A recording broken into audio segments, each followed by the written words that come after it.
How's it, guys? In today's video we're going to be looking at the selection tool and its transformations, the basic and advanced. Just head over to the intro video quick.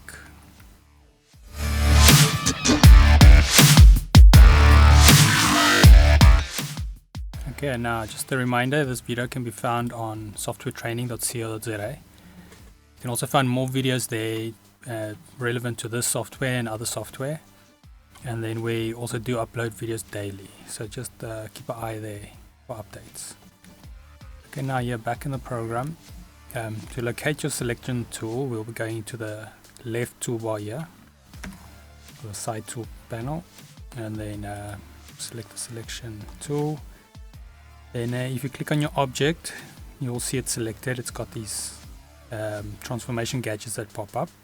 And also, if we just hover on the box itself, it's got the arrows that show you that movement, that the movement tool is selected. So then, if you click your object, you move it around, you'll see that you can move its location like that. And then also, if we start by the first one, it will do the same thing. So if we click it, we can move the cube around. And then next to those, we've got basically a movement but constrains it in the vertical, and then we've got the horizontal as well. So if you click that, you'll see you can only move vertically. If you try and move it horizontally, it doesn't allow you. You can do the same with the horizontal. And next up, we've got the rotations. So if you click that, you can rotate the cube, but also just a pro tip, if you keep shift in while doing that, it will snap it to a grid type form. So if you want to get more accurate or a rotation as constraint. Then on the right here, we've got the next one is the basically it's a form of transform the scale, but this one once again will limit the transform in the horizon. So let's just do that, and if we try another angle, it doesn't work. Same with the one for vertical.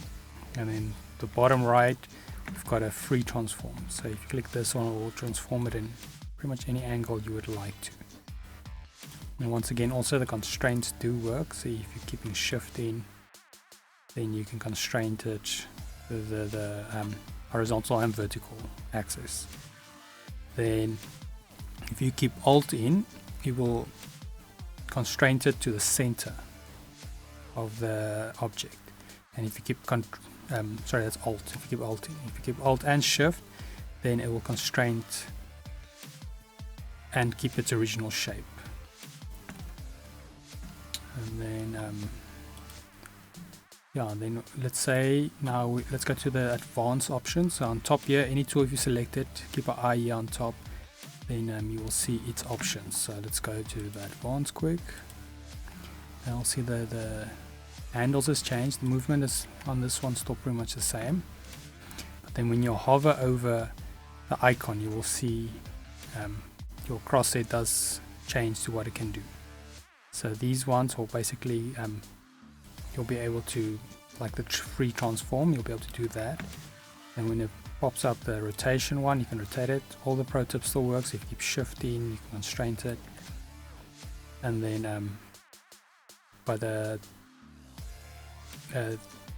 side ones, if you get this two arrows facing opposite directions, I don't know if you can see that, my crosshair is a bit small, and if you click that, it will skew the object in that direction.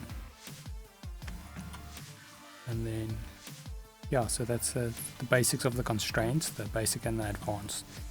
The basic is probably a good one just to leave it on because it does most of the things, but if you need to skew that thing, you can always go to your advanced, and then you just look for those two little arrows facing opposite direction and skew them.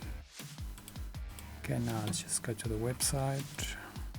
Okay, now just a reminder, you can find this video and more videos like this at softwaretraining.co.za. You can also search here by software name and category. So if there's a specific software you're looking for, you can just isolate that one, or you can go on top here and search and see if you can find the video you're looking for. If you do not find it in the list or after searching, you can always request a video here, and then we will make that video for you. otherwise, thanks guys for watching, and cheers.